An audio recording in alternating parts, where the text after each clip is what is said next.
Hello. Doing a quick example tutorial here on this part.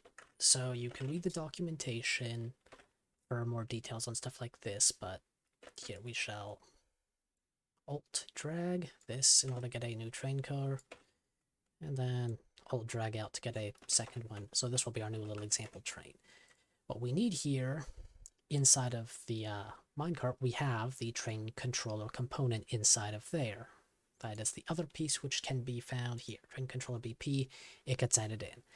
Now down here under information variables is where there is going to be this.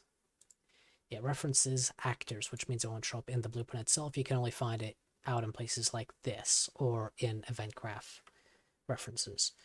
So here we can click on this one, click on train controller BP and train cars array. So we'll just add two. Click the eyedropper and we can directly click the stuff we want. The first one is the front car in the front.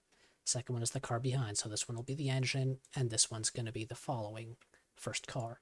Click simulate and there you go. We got our engine and our car. So this is one way to do it.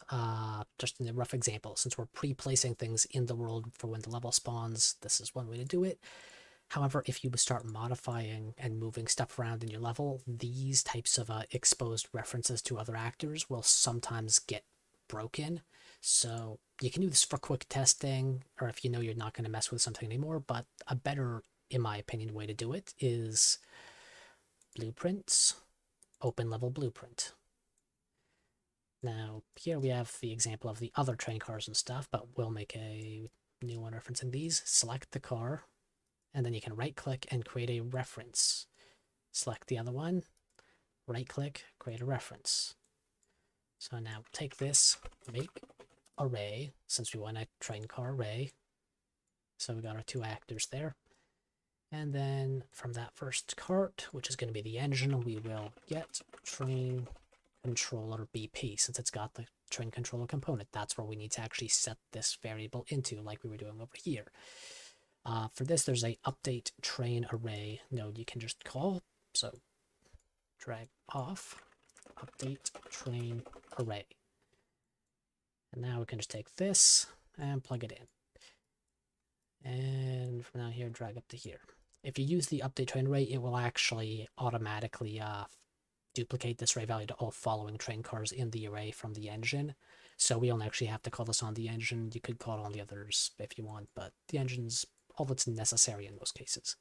So with this, we have our two cars, car 1 and car 2, engine and following car. We've made an array and we are updating the train controller on the engine car to do this. So we click simulate now, and once again, we can see an example of them behaving like a train. If you're spawning train cars during runtime, then whatever code you're using to spawn them during runtime, you'd want to get the reference to the cart you just spawned. Like if you have spawn actor from class, let's see, cart, demo cart. Yeah, that's what they were called, demo cart. So you could do something like take this and then this would basically be the equivalent to one of these. If like you freshly spawn something, then you could add that to part of an array, and you could directly get its train controller reference. So if you spawn a bunch of new cars is part of some runtime code, then pretty much again the same thing. You would do stuff kind of like this. But yeah.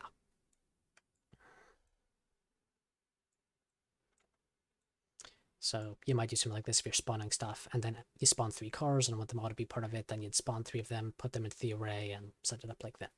So in the end, all you really need to know is the train controller component itself that's inside of the car,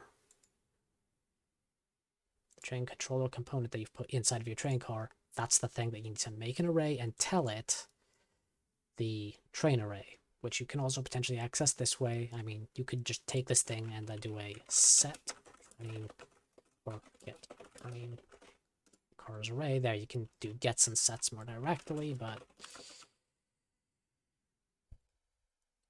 if you do this, then it'll automatically update it to all cars in the array. So from the engine car that you set this to. So this one's just a bit faster. Hopefully that helps. Again, yeah, this can be found in the documentation. You can get some info by cursoring over stuff.